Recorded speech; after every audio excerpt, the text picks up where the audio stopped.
Today we're going to read How Raven Made the Tides. It's called a legend from the Pacific Northwest. I just want to point out that this isn't going to be like the kind of legends we read earlier this year, such as the legend of Robin Hood or Mulan, or even Paul Bunyan, which was kind of more of a tall tale.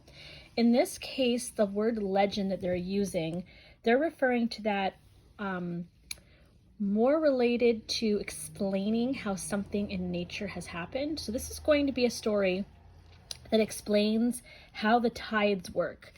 And maybe we'll learn a little bit more about tides tomorrow since it's an interesting topic. But today this is going to be a fictional story. And already you can tell it's fiction. It's got paintings instead of photographs. And the main character in the story is going to be a raven, and the raven can talk. So that's already telling us that this is going to be a fictional story. A long time ago, the old people say, the tide did not come in or go out. The ocean would stay very high up on the shore for a long time, and the clams and the seaweed and the other good things to eat would be hidden under the deep water. The people were often hungry. This is not the way it should be, said Raven. Then he put on his blanket of black feathers and flew along the coast, following the line of the tide. At last he came to the house of a very old woman. She was the one who held the tide line in her hand. As long as she held on to the tide, it would stay high. Raven walked into the old woman's house. There she sat, the tide line firmly in her hand. Raven sat down across from her. Ah, he said, those clams were good to eat. What clams? Said the old woman.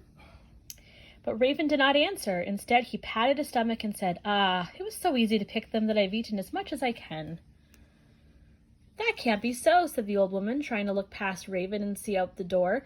But Raven blocked the entrance, so she stood up and leaned past him to look out.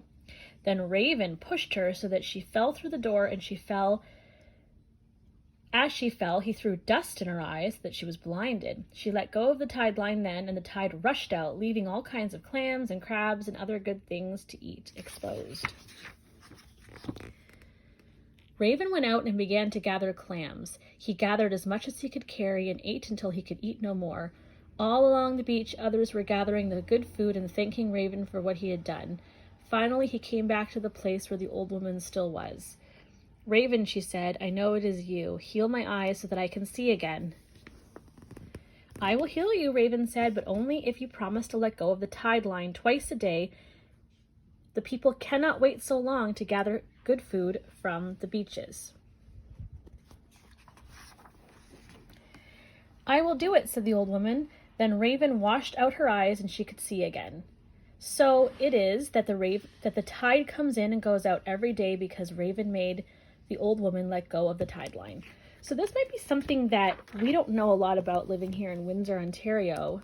This book is talking about something that happens with the ocean that we don't really have here when we live near lakes.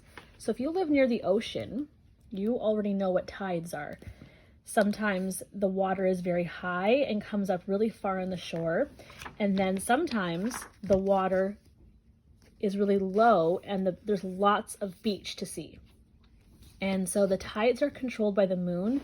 The moon pulls the water in and the water out. But before people knew how the tides worked, they would make up stories to explain why the tide came in and out. So in this particular story, which is a First Nations legend, it is the character of the crow who is responsible for that.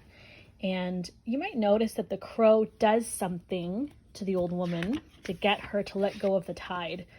So I'm going to ask you some questions about the character of the crow on Edsby for you to answer.